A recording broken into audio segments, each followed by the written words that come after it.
Good afternoon. Welcome to the AMANI Project. I'm Nicole Inica Hamilton. And listen, I am so delighted to be back with you. As usual, right here on the AMANI Project, we are sharing intergenerational wisdom. And we're going to do so today with some fabulous guests. Please join me in welcoming Vivine Scarlett, founder and executive director of Dance Immersion, Jessica Kirk, executive director of WILDSEED and Black Lives Matter, Alica Hall, Executive Director of NIA Center, and Anique Jordan is here, founder of Black Women Artists. What a day it is when so many wonderful people can come together. Welcome to the AMANI Project. To all of you, welcome. Hi, thank you. Hello. Well, I have to say, in preparation for today, my heart was pounding with excitement because in looking at all of the organizations that each of you represent, they each have made such a beautiful impact within community and beyond. And so, congratulations. Can I start there? Congratulations to all of you. I lift you up. I lift you up and I celebrate not only you, but your organizations as well. Congratulations to each of you. Thank you. So, I've got a lot to ask each of you, but I want to start by digging in and letting our audience learn a little bit more about each of your organizations. And so, Vivine, I am coming to you. I am coming to you. Dance Immersion, the wonderful Dance Immersion. Can you please share with those who are now getting an opportunity to learn about Dance Immersion, if they've not before, learning about it for the first time? Tell us about Dance Immersion, please. Yeah. Dance Immersion, we are a presenting organization. That's what we started out as in 1994. Founded the organization to present work. My work, I was in a dance company, and to present our work the way we want to present it, where we wanted to present it. Found out that the community needed more. As a dance artist myself, we needed more networking, skill development, symposia, forums, etc. So that's how Dance Immersion was formed. 28 years later, we have moved into a lot of different areas and just really connecting us to each other, not only across Canada, but around the world. Yeah, we've just, it started as one thing, and as the community needs grew, so did we. And here we are. Yeah. And here we are, and so many years of such brilliant bringing together of community. Thank you so much, Vivine, for your share. I'm going to go to you, Jessica. Jessica, you are next. Welcome again. Tell us about, please, Wild Seed. Sure, yeah. So, Wild Seed Center for Art and Activism is a project of Black Lives Matter Canada. It's a multi-purpose community hub that serves to really nurture and service Black radical creation and experimentation through both organizing and art practice.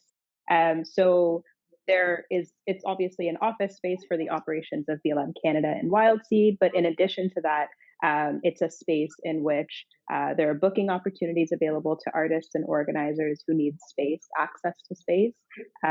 It's a hub in which a number of different programs are already running and are going to flourish over the next few years as we really sink our teeth into the renovation plans that we have for Wild Seed Center. But right now, we do have a Black Arts Fellowship program, and it involves roughly like 13 artists or so. But all in all, long story short, it's a multi-purpose community hub that serves creation in all its forms. Jessica, thank you so much for that share. You mentioned flourishing. Indeed, it is. And I'm very intrigued and looking forward to actually diving in much deeper so that individuals can learn about, you use the word hub, which I think is so very accurate for the the space itself and what it offers and what it allows. And so we're going to come back to you very soon, Jessica. Thank you. Alica Hall is here with us. Alica, please do share with us about NIA Center. Yes, NIA Center was established 12 years ago through the Youth Challenge Fund, which was a fund that was set up, one of the first Black-led funds in the city of Toronto to support Black youth in the inner suburbs. And one of the legacy projects of the fund was to look at areas that would extend beyond the life of YCF and create long-standing impact in community. And one of the areas that the staff were interested in was the arts. So they pulled together a group of artists, folks like Afua Cooper, Dr. Afua Cooper, Dr. Mark Campbell, Amanda Paris, Ian Kamau, Wayne Mangesha, just amazing artists and creative leaders in our community, ranging from theater to spoken word to writing. And they really thought about what would it look like to have a Black Arts Center in Toronto that could serve as a place to create a platform for Black artists, connect Black youth to mentors and artistic training, and really bring our community together. And so that was the vision way back in 2008. And now we're on the cusp of bringing that vision to life. We started renovations on the facility at 524 Oakwood, which is south of Eglinton West, in late 2020, and we are planning to open in fall of 2022. Wonderful. Thank you. You know, that word legacy, I have to tell you, it's one that comes up very often when I am looking into the work of each of your organizations. And so I have a feeling we're going to be revisiting that word today at some point. Thank you so much, Alica. Anique, welcome. So good to have you here. Hi, thank you for having me. A pleasure. Please share with us a little bit more about Black women artists. Please share. Yeah, so Black Women Artists, or BWA, is an organization that I started as not as an organization, as sort of a network or a space to connect amongst Black women and gender non-conforming artists in the city. And it really started as a virtual space for us to connect together, share opportunities, learn a little bit more about what's happening in the broader art community, and really build a visual literacy around the work that Black women and gender nonconforming artists were producing. And I started a couple groups like that up at the time in 2016. And BWA was the only one where everyone continuously was we're adding more friends, people that they'd meet who could benefit from this type of space. And it grew to a group of over 200 people now that continue to do the same thing that it started off doing, sharing opportunities, hyping each other up when people are doing amazing work, really supporting the work that we're doing, and collectively trying to build a community that really respects and honors and sees the labor of artists as actual labor. Thank you, Anique, and congratulations to you again on the work that you've been doing. To all of you, again, thank you, Anique. And so I want to take some time now to do some reflection if we can. If we can take some time to take a look individually at your organizations, please.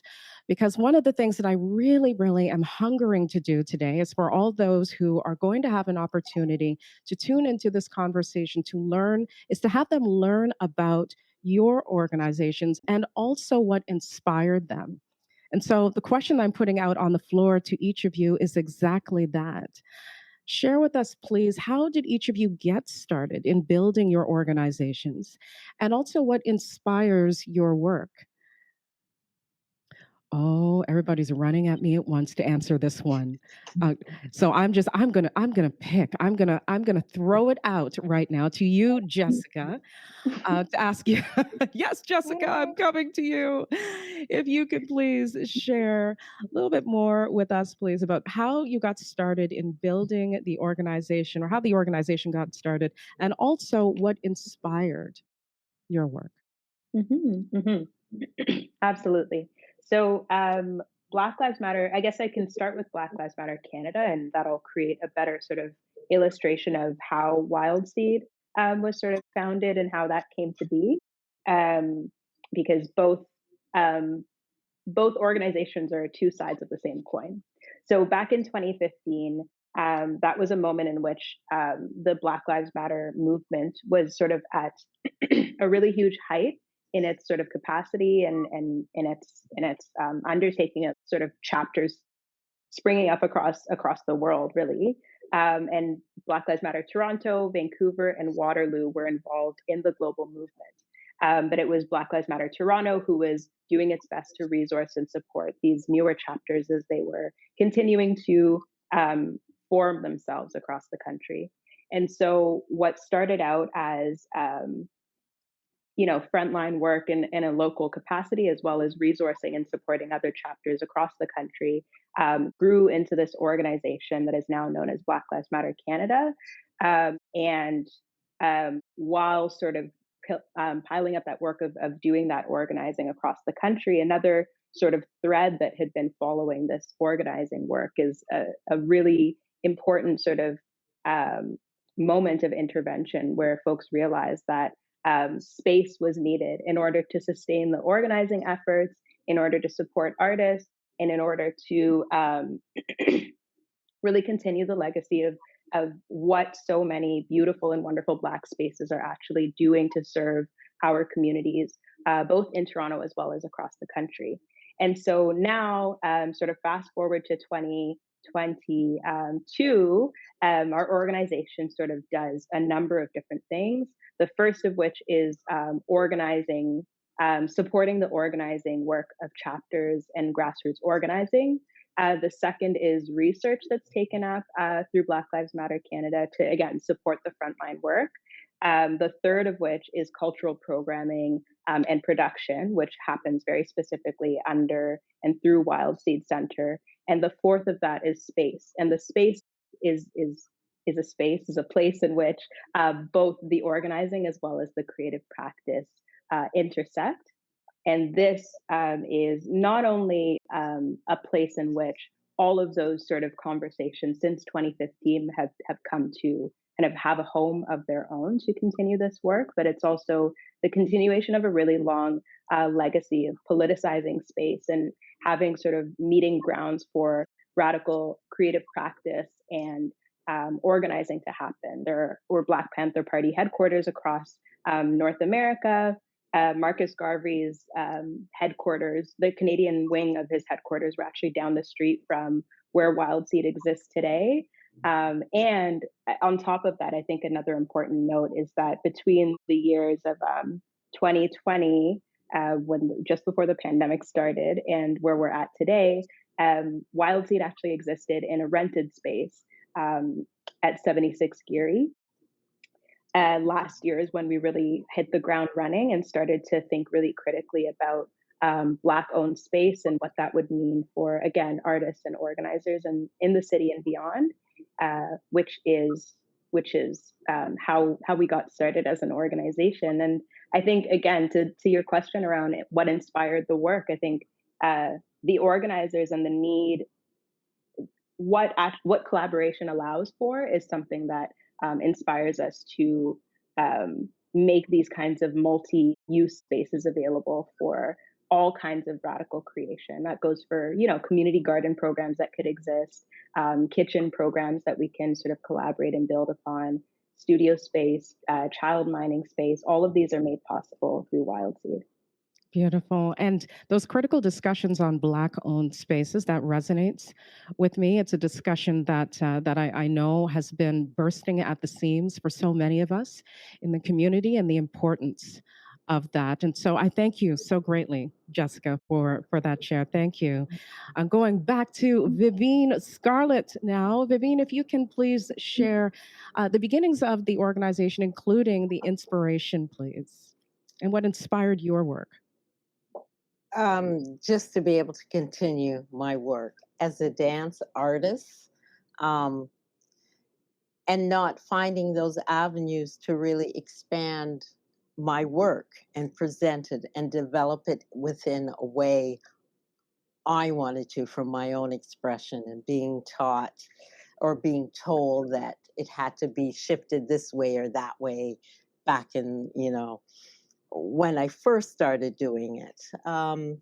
That just prompted me to really look at what was going on in the community. And I actually went to another presenting organization to say, look, I have a vision to put our dances on the stage. Um, can you show me how to do that?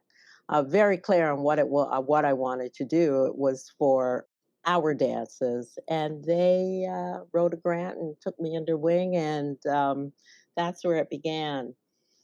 Um, yeah, I'm just inspired by other people doing it because it was about not just myself presenting my work, but everybody else who was creating dance works. Um, growing up, being born in England, growing up in Brockville, Ontario, I missed out on a lot of sort of Black things. So the Caribbean dances, being around people who look like me, so that was a big part of creating something that we could all do together.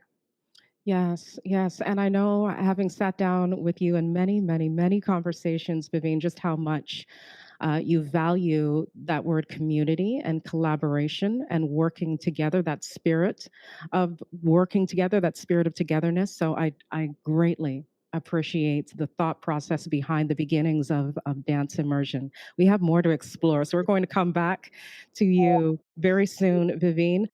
Uh, Anique, if you can share, please, what Mhm. about not only the inspiration in terms of what inspired your work, but how did the organization get started? What was involved in the building of the organization? Well, as I mentioned, I don't see BWA as a structured organization per se in the way that we understand organizations. It's very fluid and it's more of a network and a community that's constantly in flux. People come in and out, people post as they need. Sometimes it'd be things that are directly related to dance, but other times or sorry, not dance, to art. Other times it's things that's related to the artist. So how do I survive? How do I find housing? Does anyone know any jobs opening? It could be anything really. And for me, similar to what Vivine was saying, I'm really inspired by creating space for people to be able to thrive, and more so spaces for artists and Black artists, particularly Black women and gender non-conforming artists, to know that the work that we're doing is deserving of being able to be done. So that we should be able to eat off of the work that we're doing. We should be able to recognize it as labor, and we should be able to visually read the other work that other artists are doing so that we can Mm, cite it, we can call it, and we can say, this thing mm, happens, this is here, these people are here. And so I was inspired by that. And I had just been starting to get into my own journey as a visual artist. And I wanted to be able to share all the resources that I was constantly coming up against and the artists that I was researching. So when I first started, it was a space where on a weekly basis, I would post a new artist and I would share their website and then I would share a critical article about their work. So then we would have this new visual material for us to be grappling with, as well as written components that talk through their work and the way the artist themselves is presenting their work. And for me, it was always about expanding the visual literacy that we have, expanding the understanding that us as artists, particularly Black artists based in Canada, that we are able to, should be able to, deserve to be able to work off of and live off of the work that we're producing. And these are the ways in which we can do it. And here are some artists who are doing it, and here are the ways that that possibly can look. And so that has been what the impetus behind or like the work had always sort of started from. My background is in community economic development, so I've always been interested in finding ways for us to figure out how we can survive off of the things that we do, the cultural products that come from our own family lineages, the creativity that comes from us, the skill sets that we harness. And so it started from that kind of space, and it's ballooned into whatever it needs to be at whatever time. Everyone who's in the group is really there to like learn, to have access to resources, and to share. It's such a reciprocal space where people are constantly giving and taking as they need. It's sort of how it developed and how the sort of the spirit in which how it continues to grow. I so enjoy all of that, really, but there's a piece in there that I want to come back to, the living off of the work that we're doing. In sitting down with so many artists, one of the things that I found is that there have been times over the course of our journey where we've wondered if we can do that. We've Mhm. wondered if that's even possible. And so I think that does require a lot of critical thinking, dreaming as well. Wonderful dreaming and putting a lot of the things that we're learning here in spaces like this into practice, and so much more. There's a list of other things. And so thank you for that share. I do appreciate that. Yes, yes, yes, and yes. Alica, I'm coming to you. Alica, if you can please share about the beginnings of the organization and also what inspires your work. Yeah. So, as I mentioned, a group of artists initially came together to conceptualize and think about, designing a Black art center with, youth sort of at the center of that vision. In the first couple of years of the organization's existence, was really focused on piloting new ways to engage youth, connect them to more established artists, create space for them to showcase their work, get paid opportunities to showcase their work as well, and really start to just eke out, what is NIA Center for the Arts and how are we supporting Black youth to be able to realize their artistic and creative dreams, working in different communities across the city and sort of extending out into the GTA as well.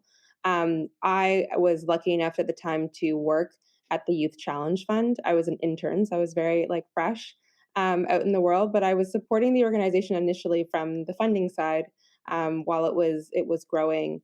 And so that gave me a lot of insight into the ways in which organizations grow and the different paths they take to build infrastructure and models and approaches to governance and team building and bringing, I think, what is a lot of ideological visions, right? About what we want to see in our community and how we'd like to create spaces that really support and cultivate and build up Black youth and artists and actually turn those beliefs into practice. And so when I joined the staff team in 2018, it was a really challenging moment actually for the organization because capital projects are hard. They cost a lot of money. They often go on longer than you expect they will. And for charities in particular, there's just a lot of technical requirements, technical information that is not familiar for folks that are working on it. So at the time, I think I was really inspired by the building itself and being able to have this physical space where community could gather. And it used to be a public health building, so it was pretty old and clinical looking, and all these closed off rooms and terrible tiles and terrible paint palettes. But it was a building, and it was real, and it was there was some funding there to support the actual renovations.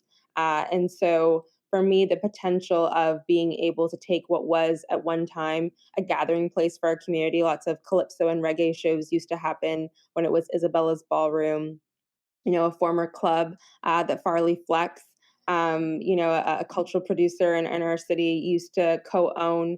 The ability to take those legacies and build on as well the artistic and creative contributions that we know make Little Jamaica what it is, was something that really inspired me to get up every day and say, let's work on this, let's build this, like it's going to happen. Beautiful. I'm thinking when you said gathering spaces, I'm very cognizant of the fact that all of the organizations that are here today, that each of you represent, are spaces where we can gather. And because of the fact that with all of the services and so much more that you are providing, the intersection of so many different services, having spaces where we can gather and do so in a way that allows us to function in a healthy manner, allows us to thrive, not only survive, but thrive, and allows us to be able to access the information and the resources that we need in order to develop ourselves as humans. And so thank you so much for your share. And it's also led me to now go into asking you all about support because this work is not easy at all. And I'm going to share something with you that a great woman shared with me, who told me many years ago that it's extremely important, no matter what you do in life, to have a team. That great woman is here right now. That's Vivine Scarlett I'm referring to, who mentioned that to me many years ago, that it is so important to know that I can't do any of this myself. always have a team. And I'll never forget those words because of the fact that there were so many times where I did try to do it all myself. Mm. And so I come to all of you to ask about the support that has been needed in order for you to facilitate the work that you're doing. And in order to navigate these organizations within community. And so I am going to, why don't I go back to Vivine, since you are the one that inspired that thought. To come to you, please, Vivine, to talk about support, because I can only imagine how many, in the many, many years ago that dance immersion was even conceived, the type of support that was needed in order to get the organization started. So, can you talk to us about that, please? The support that was needed to get dance immersion off and running. Wow. Um, First of all, I just want to say kudos to all you, everyone here on the platform. I might digress a little bit, but I need to say it to get to what I'm getting to. Everyone here has responded to what the community needs, and it's not just one thing. We are all within the African tradition where art is seen as a whole and not just one, so it's not separated, but we address the needs of the community as it comes along. The support needed when I started dance immersion, I was so young and so, yeah, I can do this, you know? And you Yeah. just go and you go and you, and being a dance artist, which I'm on the ground, doing this, there was so much to learn. And thinking about the support that was needed, what did I write down here? The knowledge of business. It's a Mhm. business. Yes. It is a business, and the operations of the dance world within the business sense. The team, knowing what the team is to do. For example, a board of directors. Yeah, you need a board of directors. You need it for certain things. Get a board of directors together and never forget the first meeting. They're looking at me for direction. I'm looking at them for direction. I didn't know what a board really was. You have an idea, but not really. So, just to learn that everything has to go, there's so much to learn. I didn't answer the question. I just put more to it. No, this is great. This is great. Thank you. So much to learn. Yeah. And relying on those who have done it before. That was another thing. You come, you're so full of, yeah, that sometimes you don't listen to Mm. what's been done before, and who has done it, and how simple it is to reach out, to skip that step. Mm. Yeah. The listening part, Vivine, that really resonates with me too. Because that excitement that we feel when we're starting companies and organizations, and then moving forward with that excitement, then yes, sometimes I can honestly say I'm putting my hand up. There have been times where I've just kind of just been operating in so much, and this is going years back, folks. This is going years back. But in that excitement, forgetting at times to actually just pause and listen so that I can make sure that what it was that was being imparted into me, that I could utilize that in order to push forward successfully. So yes, yes, and yes to that, Vivine. Thank you. Yeah. And there's so much. I don't want to go on. I know I'm the older one here. There's and everybody's needs is different. Everything, it comes at you so differently. What I really, really love about right now is the platforms and being able to connect intergenerationally so that we can learn from each other and grow where we are. Because there's those out there saying, oh, those before us didn't do anything. And the young ones, we're each doing this to each other, but we all are where we are because of each other. And we're only going to grow and proceed with each other, and you know, don't take our eyes off the prize about things that people have been doing to us forever. We stay distracted, but we know where our strengths are. We just forget because we get so pissed off and so mad about stuff that happens, you know, but we got this. We know we got this. So, you know, yeah. One last thing. I'm Oh, speaking to please do. I was speaking to someone this morning. It's not funny. And then when I said, yes, back in 1994, I felt like, back in the olden days when they go, yeah, back in 1826. So I do find myself in another generation, and it is for real for me. Twitter, Facebook, Right. TikTok, it's great stuff, but it take me all day to just post something on Facebook, which is old, and figure out that if you put it on a storyline, all that stuff. Yeah, but it's all good. And I'm excited about today and excited to continue the journey. Done. Yes. I'm Mhm. excited about you too, Vivine Scarlett. Mhm. And the social media part, I think that deserves a whole other meeting.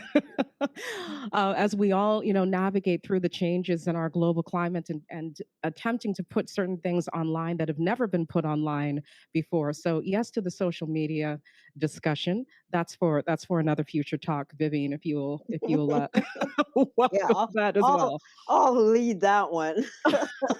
Yes. Inside Yeah. joke, folks.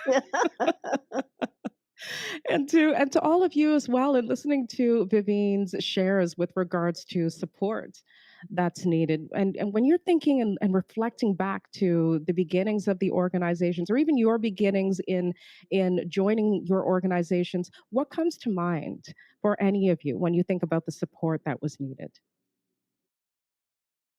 I really like the point around sort of knowing who else and what else has been done in the sector and the sort of stream that you're working in.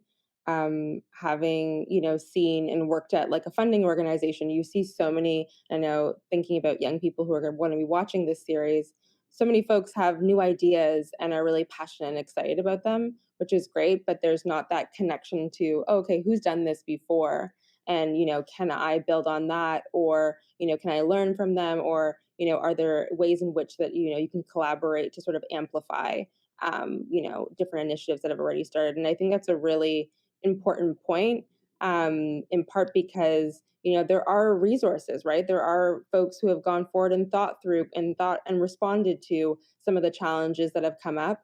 And sometimes I think we can get lost in our passion and be like, oh, got to start from scratch, and you really don't. And I think that's a really important sort of just tip, I guess, for someone who's starting out, is to think through who's done this before, and look and try and reach out and connect with them.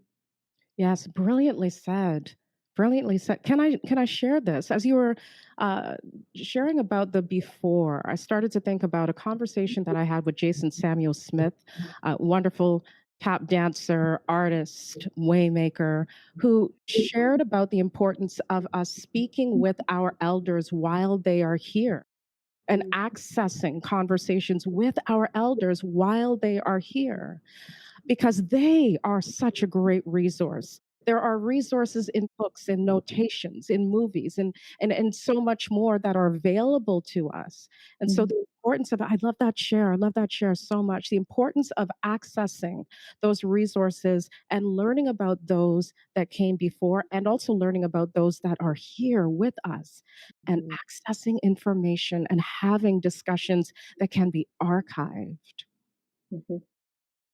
So that share is yeah, that really resonates with me. Thank you. Thank you Yeah, so I much. agree. Just to build off of your point, I think that in terms of like your question around what supports we had and what supports we accessed in order to get started with what we were doing, I'm somebody who started being involved with both WildSeed and BLM Canada just it was late 2020 into 2021. But as I mentioned, the organization is much like it started before I was involved with it. But in learning from the folks who are still involved with our organization, from our board of directors, to Vivian's point, I think the beginning stages of building both a national network as well as a physical hub and a physical space is through that guidance from OGs who have been doing the work much before we have, much before they have as well.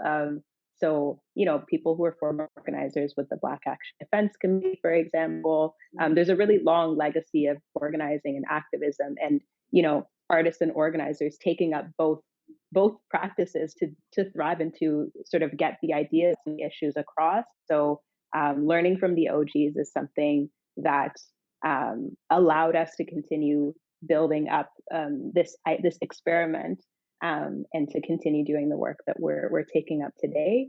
And I think that it's something that we'll continue to engage with, as we continue to face new questions and new,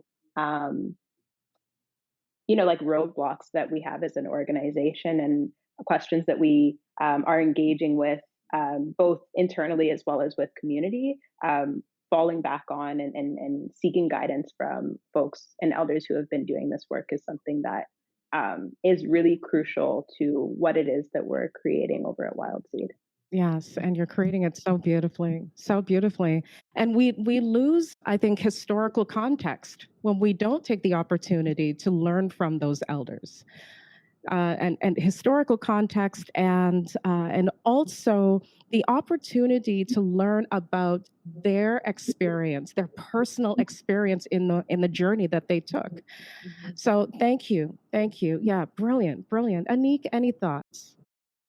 Um, yeah, I mean, as I said, BWA does not exist just through me or even through like me founding it.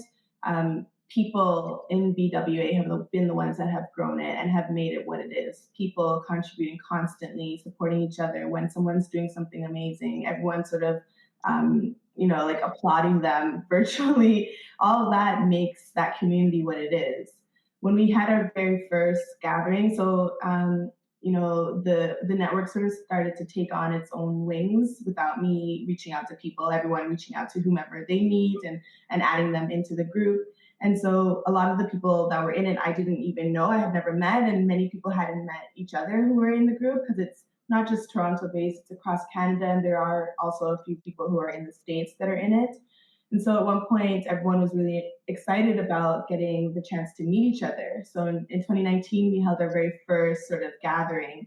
And that gathering, I mean, it was planned very quickly, and it took up quite a bit of space, uh, physical space in our meeting, because we held it in the center of the AGO, and in a very here we are kind of way, in a way of supporting and visualizing the work of that we are doing as artists within Canada, but also the work of artists who have come before us, who gave us the space to be able to even think that these things are possible. And so, putting that together was the first time we sort of formed an advisory committee as a subset of the network of like us organizing. People quickly came together to find funding.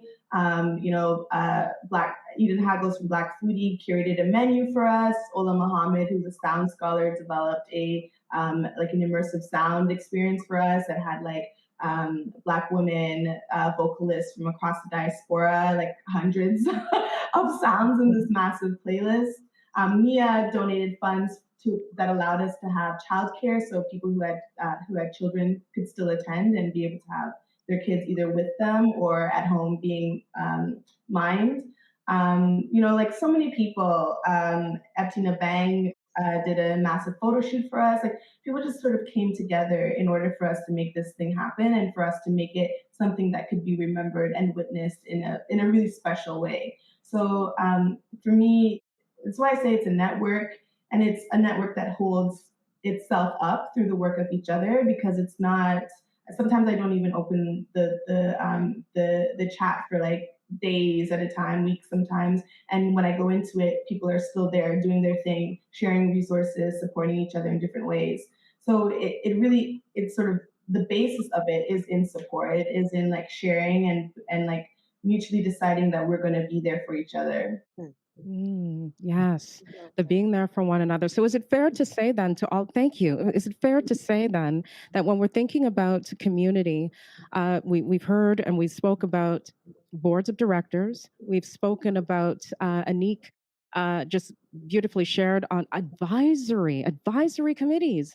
And when I think about advisory committees, my mind immediately goes to ensuring that we do have elders on those committees who are coming with the historical context that we speak of, who can help to support, share, and impart into those conversations about history that we might not be aware of.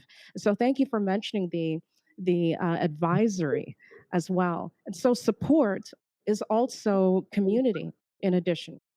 I thought, Absolutely. yes, yeah, as you were sharing there, Anique, I was thinking about community and the coming together of all of us to help support the organizations that are also imparting into us. Mhm. Yes, yeah, okay. Well, I'm going to keep it moving because you all are just lighting up my life this afternoon with this conversation. I want to also now go to talking about roadblocks.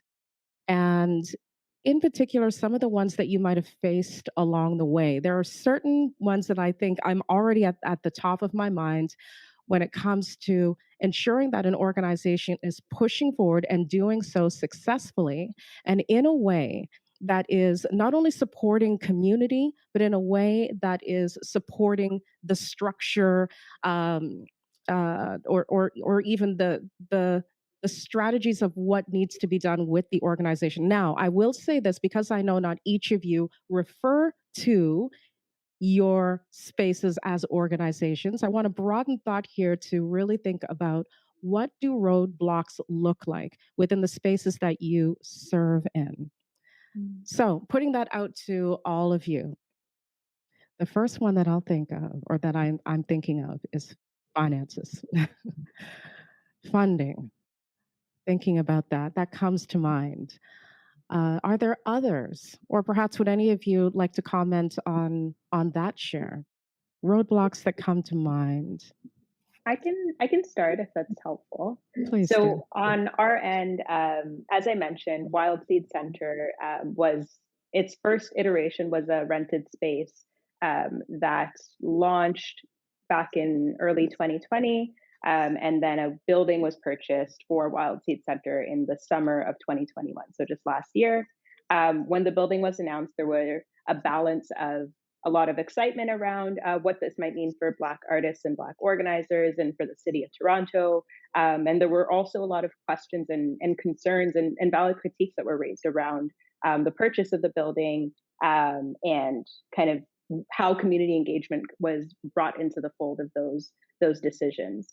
And I think in thinking about those questions, those concerns, there were a number of different responses or different ways that we sort of took up responding to those concerns that were raised. And I think at the heart of it was not only, to my earlier point, the differences of opinions, but I think that another aspect that was really important to just like continue reflecting on is how uh, how much more kind of like communication, like prior communication, ongoing communication is necessary to continue to do this work, and also listening to the concerns and the critiques and the questions that folks have accordingly. So again, the roadblock was for us was I guess taking folks a little bit by surprise with the decision to move from a rented space into a purchased building, and also clarifying where those funds were actually made available. The third piece is around a very sort of broad conversation around accountability and transparency. And so um, again, clarifying things like Section 37 funding, which was made available to us by the City of Toronto, is money that's sort of set aside and earmarked as a zoning bylaw. And I think clarifying what that actually looks like and what that exchange actually entailed was really important. Having community conversations, both one-on-one dialogues with folks who had questions, as well as broader conversations with over 200 invited guests, was something that was really important for us to have done after, again, the building announcement. And then a third sort of way that we took up responding to some of those questions, critiques, concerns is by making available a lot of really transparent and open materials for folks to reference for any further questions that they might have by publishing an annual report, for both 2020 and 2021 that includes like our audited statements, et cetera. Um, and IG Lives were sort of taken up in response to some of the concerns that folks continue to raise. So again, to dial it back and sort of hone it back to your question around the roadblocks and overcoming them, I think listening is really important. I think communicating and clarifying and being available to engage with those differences of opinion is really, really crucial to doing this work. Because again, I mentioned this in the very beginning. This is Wild Seed Center is in very many ways an experiment, right? And it's a space that's made available for other organizers and artists to experiment with their practices. So in the process of experimenting, there is inevitably going to be a series of different kinds of trials and errors and learning from mistakes. And so I'm just really grateful that we were open to sort of engaging with folks and learning from like decisions and from conversations and continuing to make ourselves available to listen and learn. Yes, yes, thank you. Conversation. Conversation. Oh, the importance and the value of conversation. Yes. Yeah, and taking in that opportunity to learn from one another. Yes, that's power right there. Thank you. Thank you. Any thoughts from anyone else with regards to um, roadblocks, or even just some of what was just shared by Jessica? Mhm. When I think of roadblocks, I also think about the ways in particular that Black art is not valued in a Canadian context. Um, and that relates to sort of the funding that, arts organizations and artists can access. And I think, lots of organizations talk about not being able to access funding, but I think the specific challenge is not really articulated always as clearly, which is that Black artistic traditions are not seen as valuable as opera or theater or what we deem as like classical art. And that's what's underpinning, I think, some of the challenges that organizations and artists face in securing the resources that they need to realize their work. We know this, across disciplines, whether it's theater or dance or music, that our ways of documenting and producing our culture are not seen as valuable, as legitimate, and that results in us receiving fewer funds. And so I think, in us as an organization, trying to create a platform for artists and secure resources to support that platform, it's been challenging to legitimize, to funders why this space is needed and why in particular Black artistic production needs to be supported in the same ways that other traditions are, given the needs and the talent in our community. And so I think that that's just a lens that's really important to highlight to young people who are working in this space, and also one that I don't think funders have been as cognizant of, because they're not familiar with Black people and their Black artistic and their traditions, right? So they kind of see it as, well, I don't really understand what's going on here, so this grant obviously doesn't have as much value. And so that sort of, I think, just highlights some of the larger systemic issues that artists and arts organizations face in securing the resources that they need. And really for us, and to overcome that, it's been about advocacy, which I think a lot of folks are doing around the table and in the sector in different ways. And everyone talking about the disparities in funding has been really important for funders and in government to wake up and say, oh, okay, we need to actually create designated funding for this, this population in order for us to be able to, access what's needed. Yes.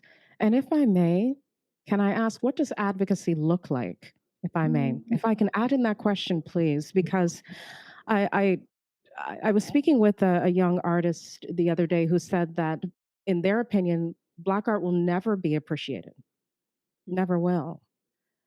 And they were thinking about, what does advocacy look like? Do we need advocacy from white folks? Is it from organizations? This is what they were posing to me.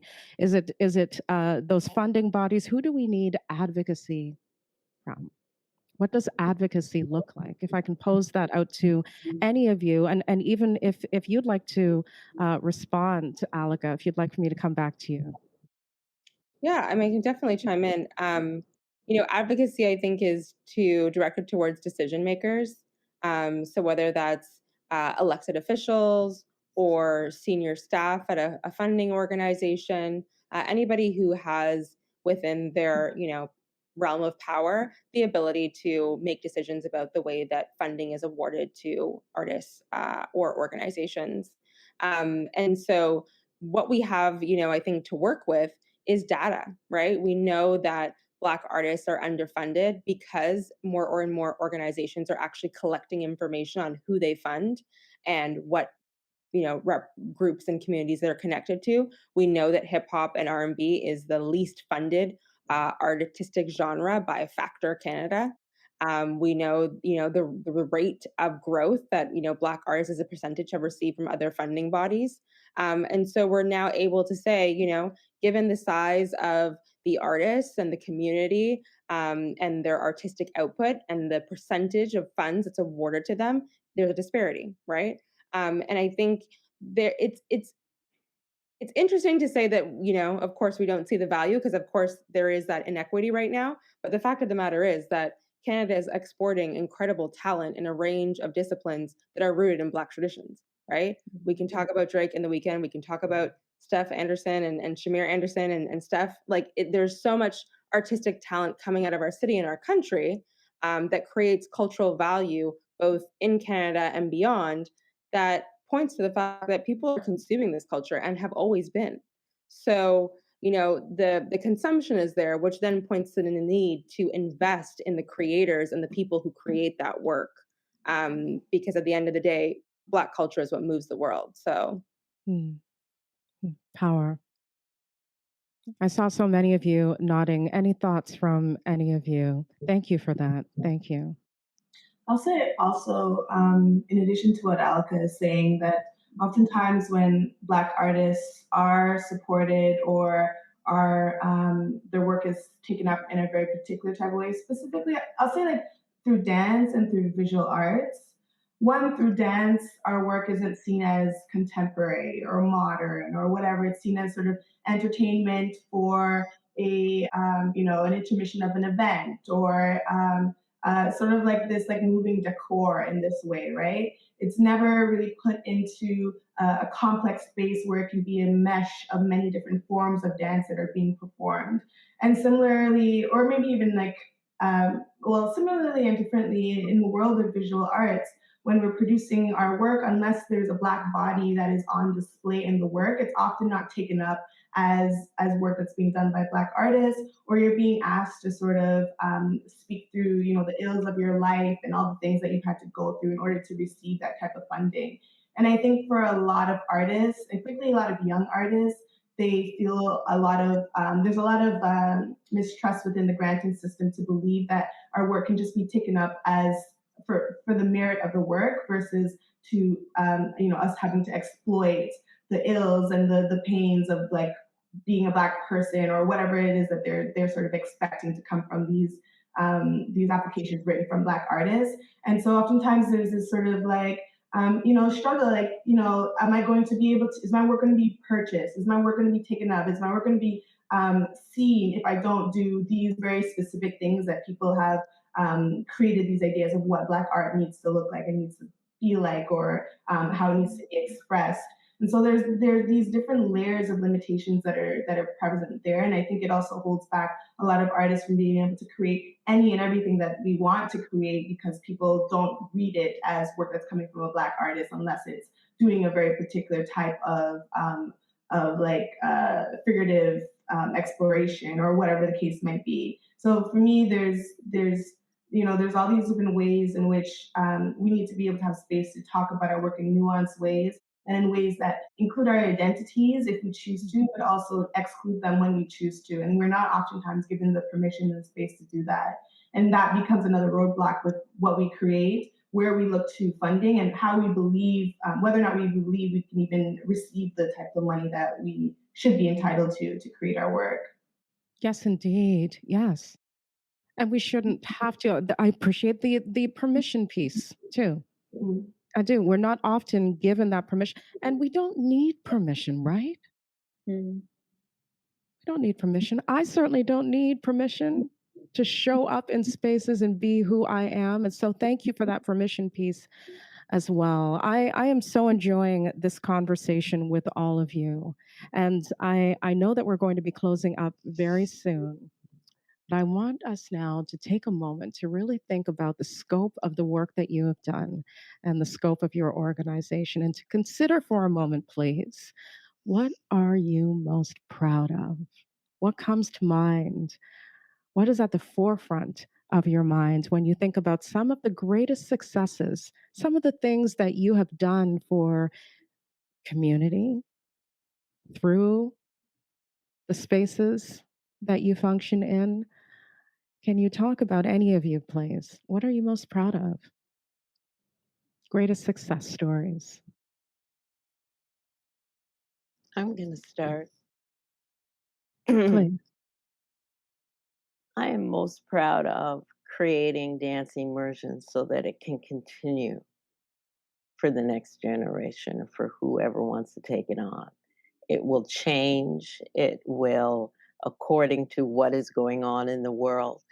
But to be able to, for someone to step in and not have to start from the beginning, but to carry on from where it is, um, I think is great. And yeah, that's my greatest accomplishment, greatest thing for me in building dance immersion, and knowing that in creating this space, and as it was talked about previously, the constant explaining for dance immersion to say what the African diaspora means, and to explain constantly why we do what we do, how we do what we do, um, was always something that kept me back. But as it grew, I became empowered by who we are, what we do, what they consistently always take from us, and to know that it's there for me. Dance immersion and the continuance of the organization for the next generation is a great accomplishment. Yes, indeed, Vivine. And future generations will be able to access the work, access the learning, access from the beginnings and the journey of dance immersion, to know that future generations will be able to access. Yeah, and also to Yeah. put in place who came before us. I Yes. mean, we're not here because of us, but there were many who have paved the path so that we could do Yeah. what we were doing. And as we keep paving the road, that's the way it goes. Um, I'm all about encouragement. It's so easy to be battered down. And when I think of all the things that myself and those before me have gone through, Mm. you know, it's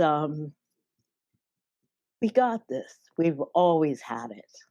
You know, there's always been something about the power that we have that keeps people from trying to keep us down. Mm. But through all of it, we're still here. And here we go, strong.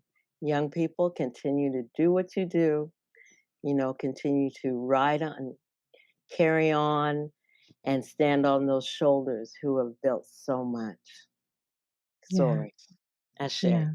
Ashe. Ashe. With spirit, with truth, with love.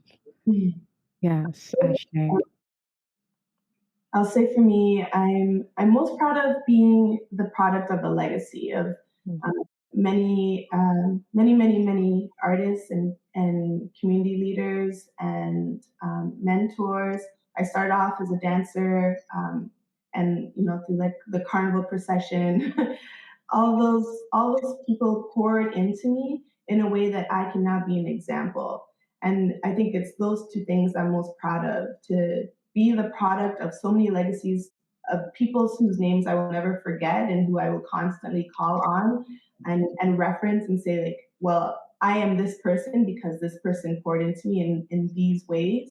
And I'm proud of being an example of somebody that says, this is what I'm going to do, regardless and in spite of all these different obstacles, and I'm going to carry people along with me. Yes, indeed. Yes.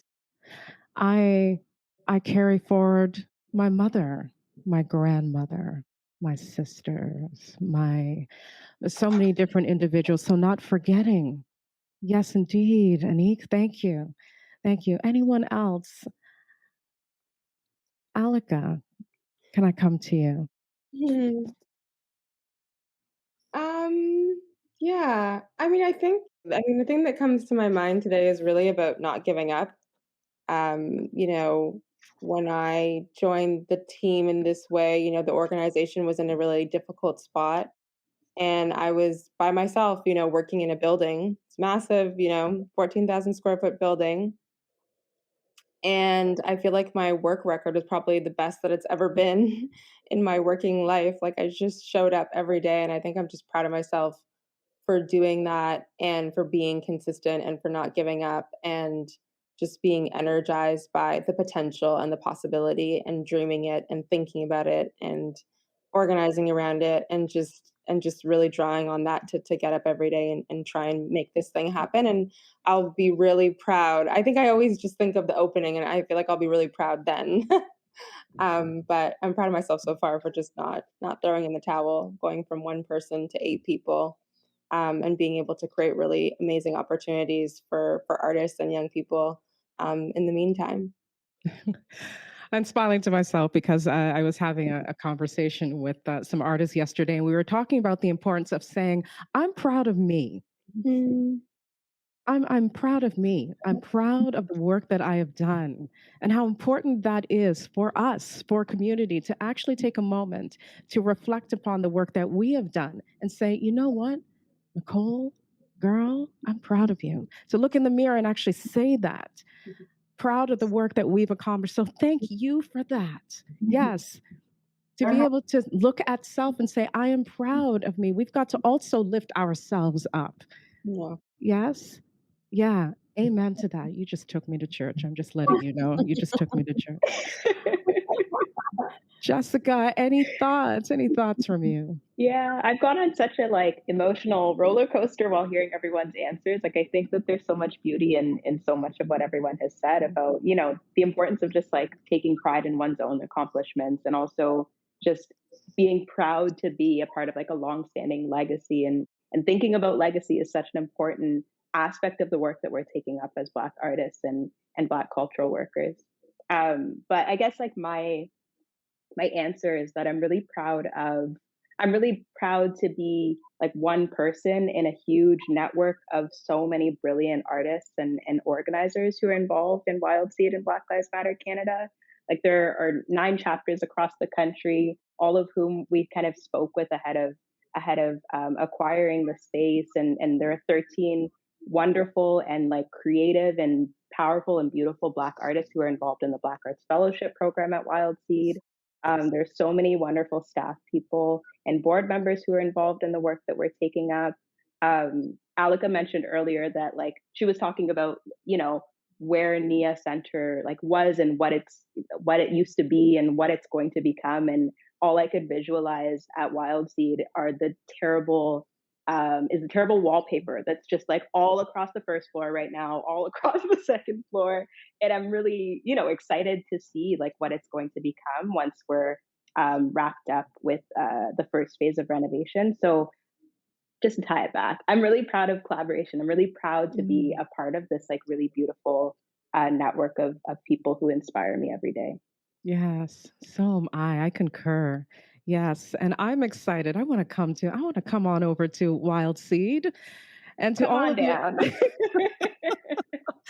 I want to come on over to all of your organizations. And so, yes, yes, yeah, proud of community. Thank you for that share, Jessica. Proud of community.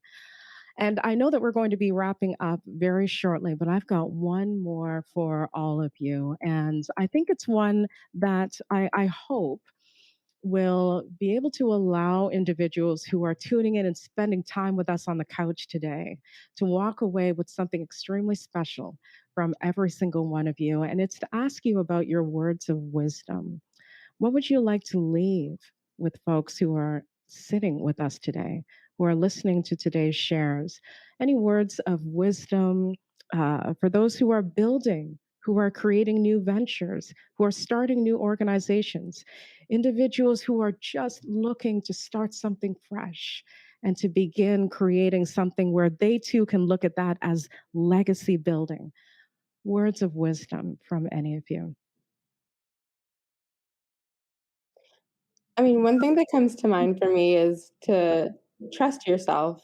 I feel like because of the ways in which we exist in the world and the resistance to Black ways of knowing and systemic racism, that we're often made to feel like we don't know and that, our opinions are not valid, our ways of being are not valid.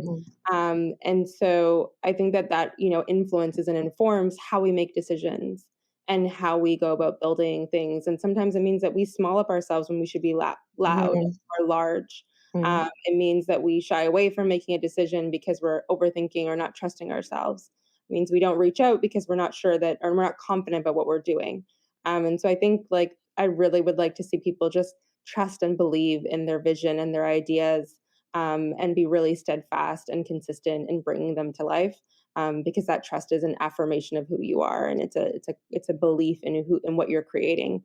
And I think that just helps things flow faster and quicker and come together. Trust and believe. Affirmation. Yes, that's good. That's good. Thank you. Beautiful. Anyone else? Any words of wisdom? Someone said this to me recently, and it just made me feel as though it kind of energized me, I guess.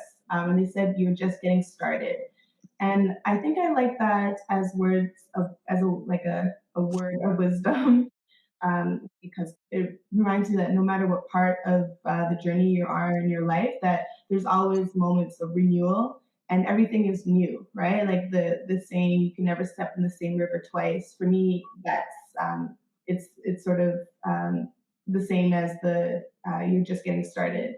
So I would say that. I'd say like remind yourself, remember that you're just getting started, that every day is a new journey, that you can renew yourself, that you are, the life that you have within you is like capable of doing the things that you're excited about and that you desire.